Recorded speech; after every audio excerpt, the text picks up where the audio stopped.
Okay, today's is why is there addiction? Why is there addiction, and why do people break the law? Why are there criminals? Why, right?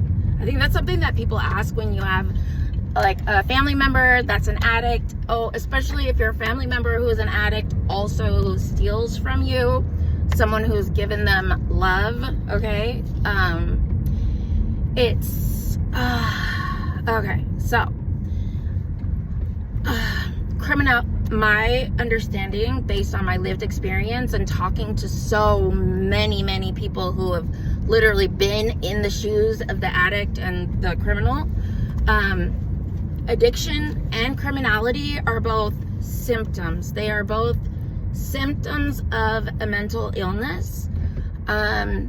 It's really rooted in PTSD.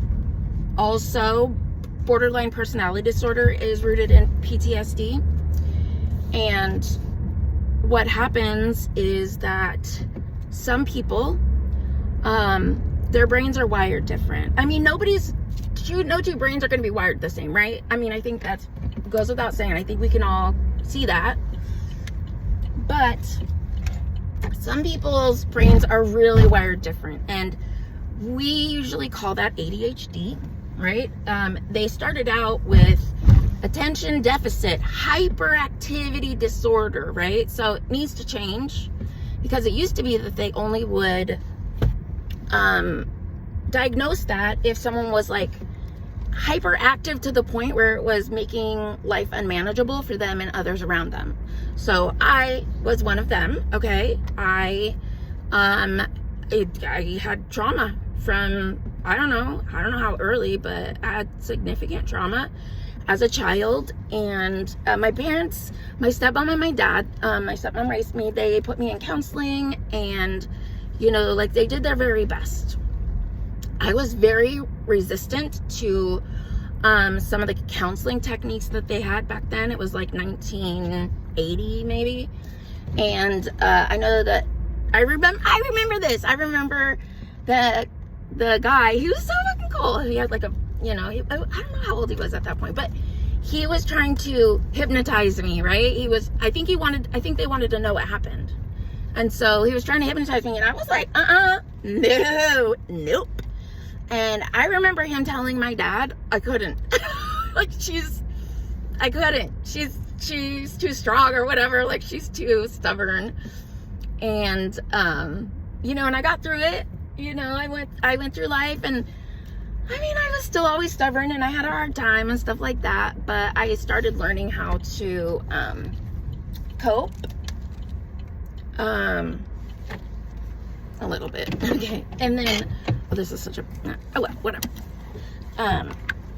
And so people whose brains are wired a little differently, and like the ADHD is a good example. I feel like I'm yelling. Excuse me. The way that our brain is wired, a lot of times it comes out in dyslexia, learning disabilities, stuff like that. So we go into an environment where there is a standard, there's a standard expectation. We go to schools that have, standards, and the children who are wired different, like before everybody else realizes it, we know, okay? We know because we see how everybody else is handling things and how they're behaving, and we know, I knew I was different, and not like I'm different. No, I mean like why is everybody else able to do these things and I'm not, And so the ADHD term doesn't really fit anymore, and so then they had like the ADD to like explain the ADHD without the hyperactivity. It's a misfire. Okay? It's our brains are firing all cylinders, more cylinders at one time, which is why it makes things difficult to focus on. And so we go, oh, I'm so sorry. I keep doing the thing. I'm so sorry. I'm going to work on that. So,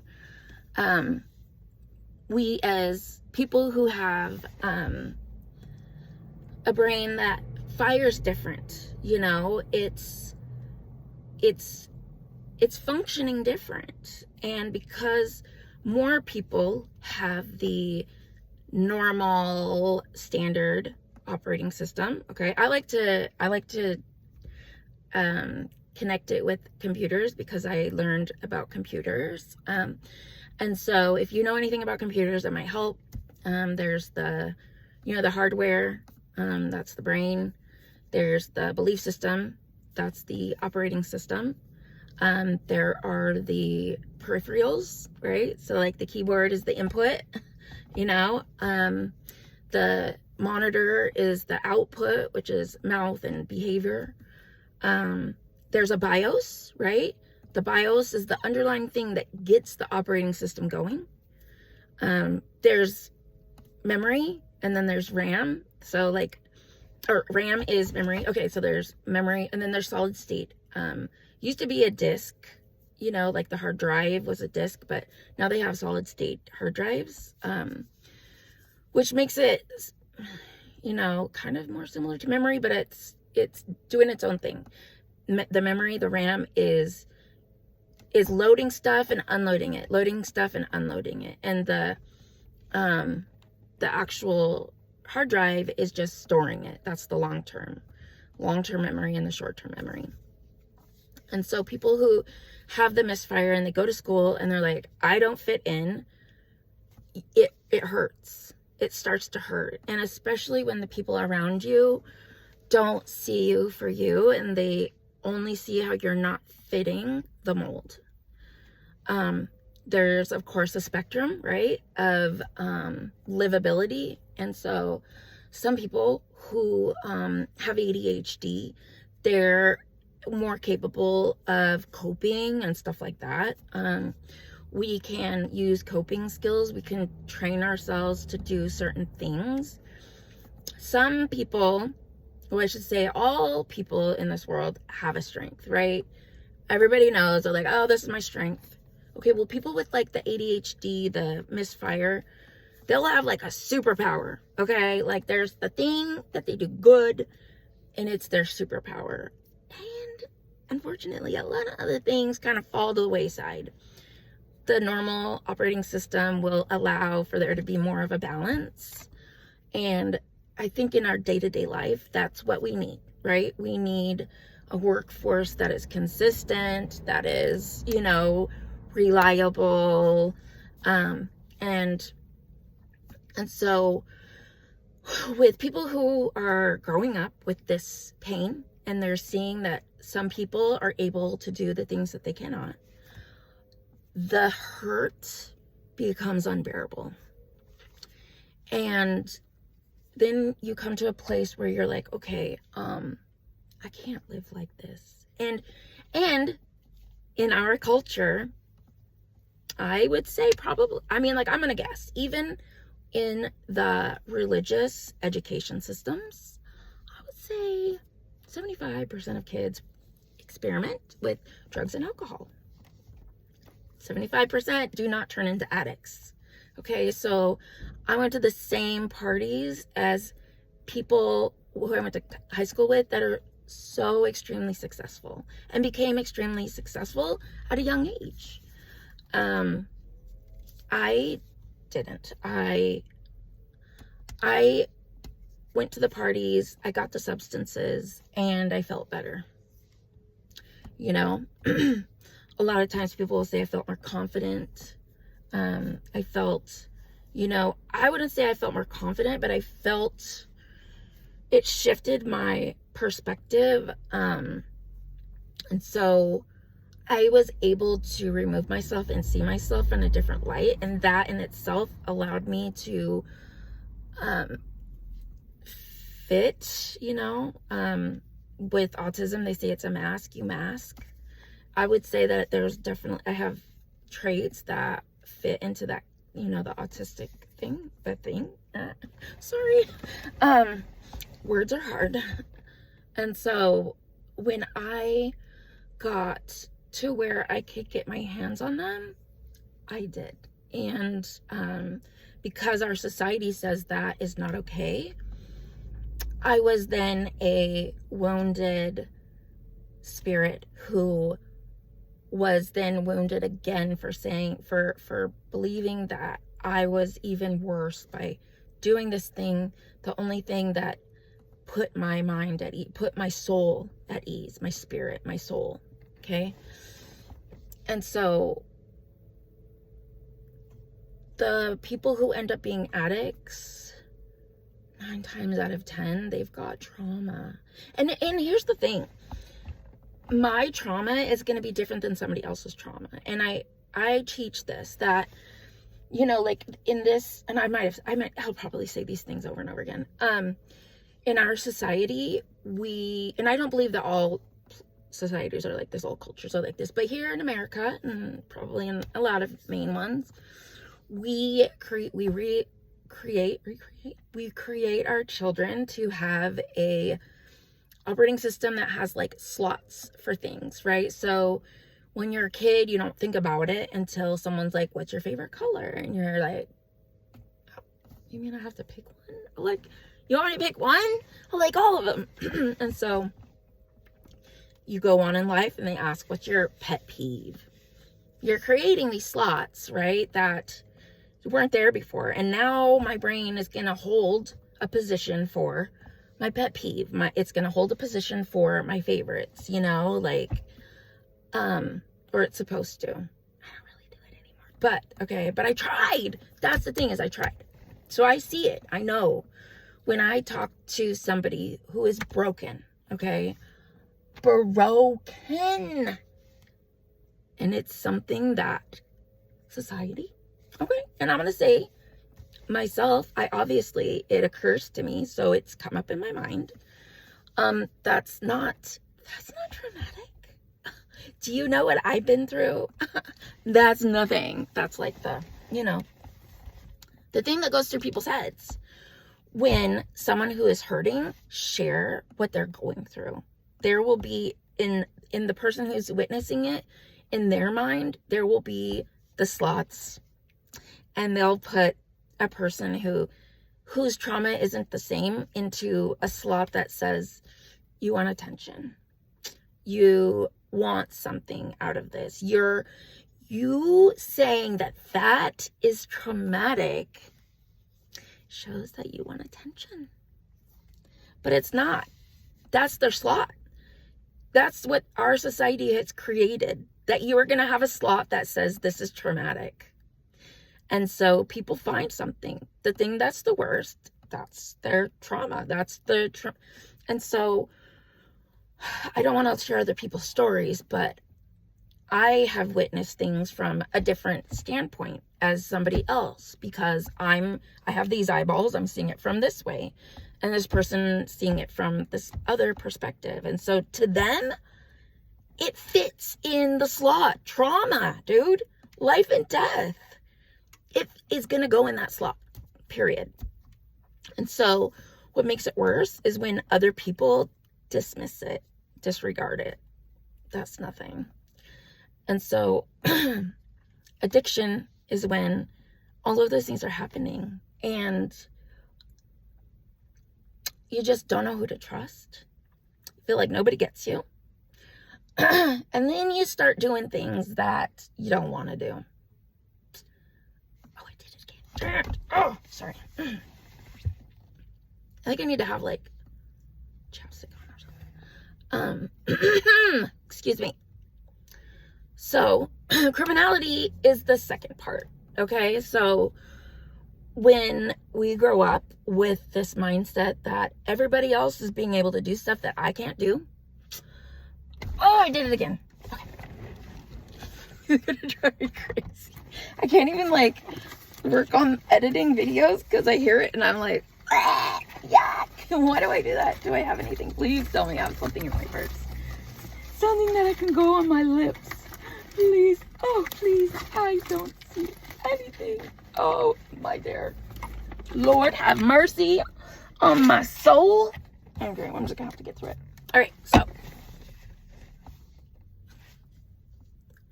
What was I saying? People go and they end up in a society where they're not able to get their needs met. They're not able to, they don't have the communication skills. Nobody taught them how to communicate through this different lens. They're trying to fit into this society that doesn't run the same way. So the fight or flight is real. Like a lot of times it's flight. And the fight gets you in trouble. So then you end up doing the flight. And, with people going through life believing that there has to be this trauma piece, they believe, that's why everybody goes around and, people are like, oh, they're playing the victim. They really believe they're a victim. And they probably are. And instead of us having a society where we're like supportive, we criticize. You need to work on resiliency.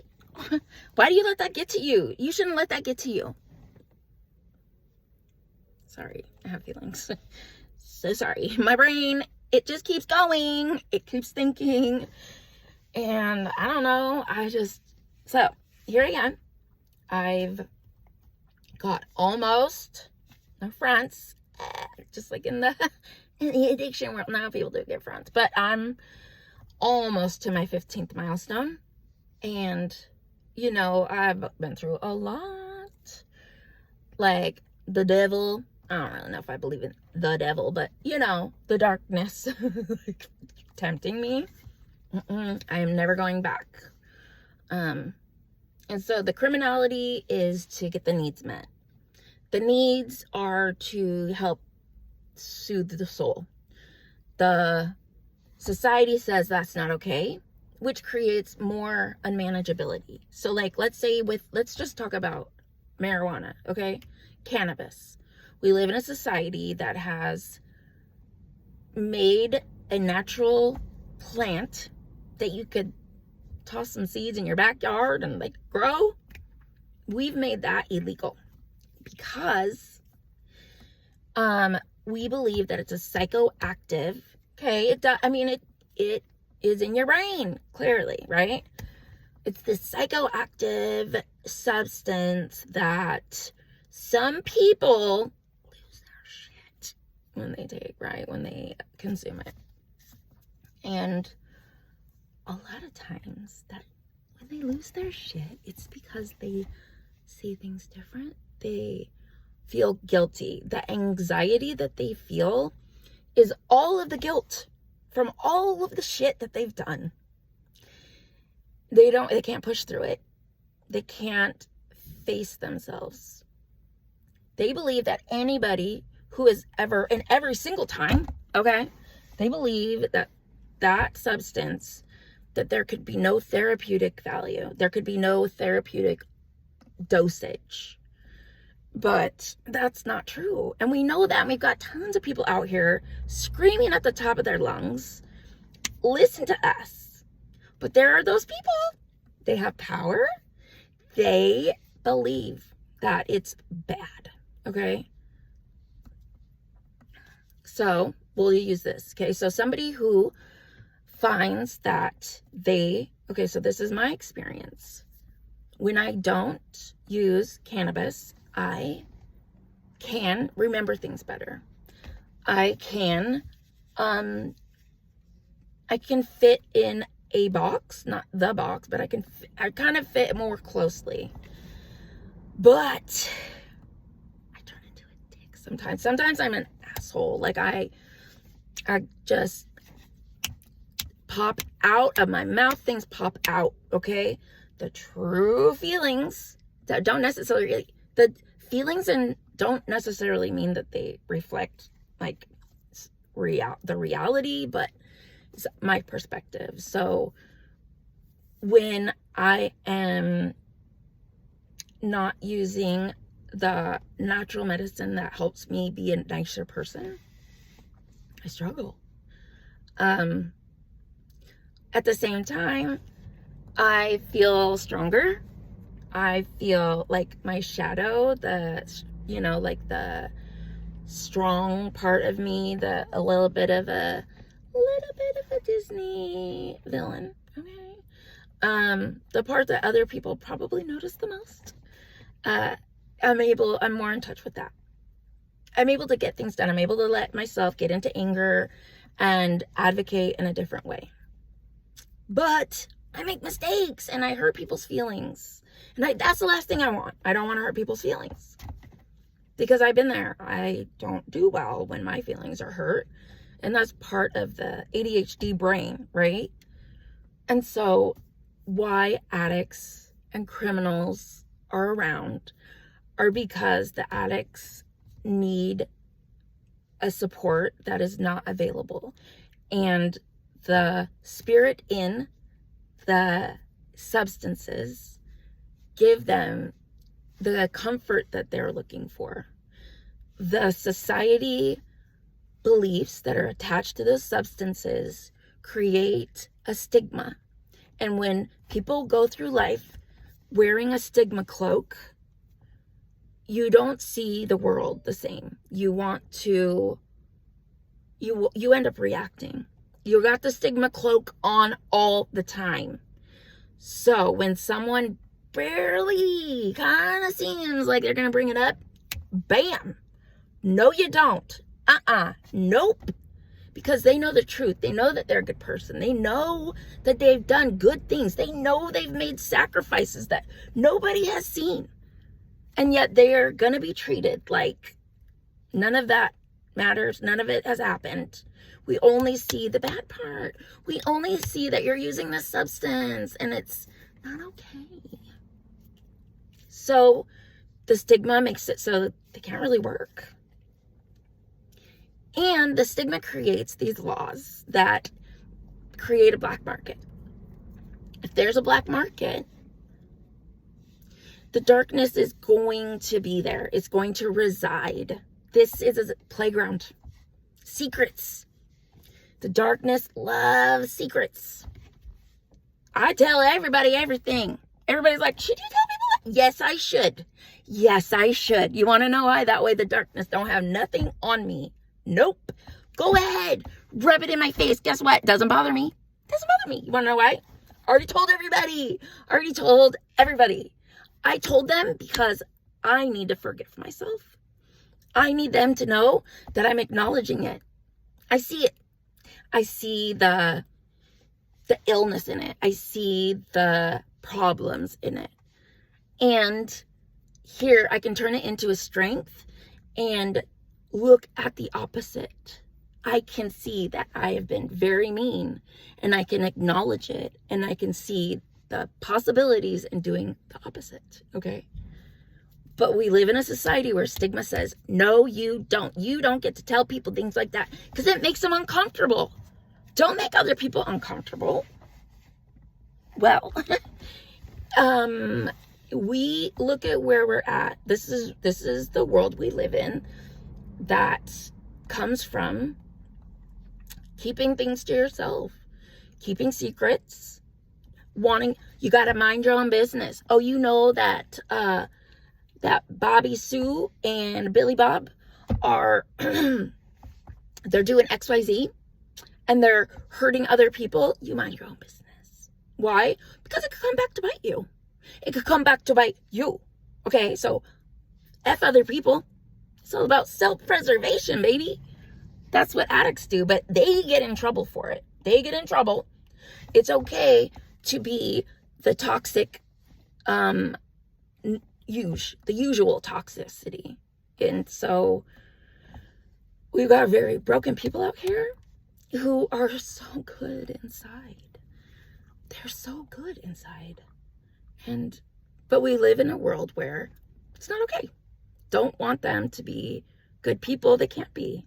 They're doing these things that are awful.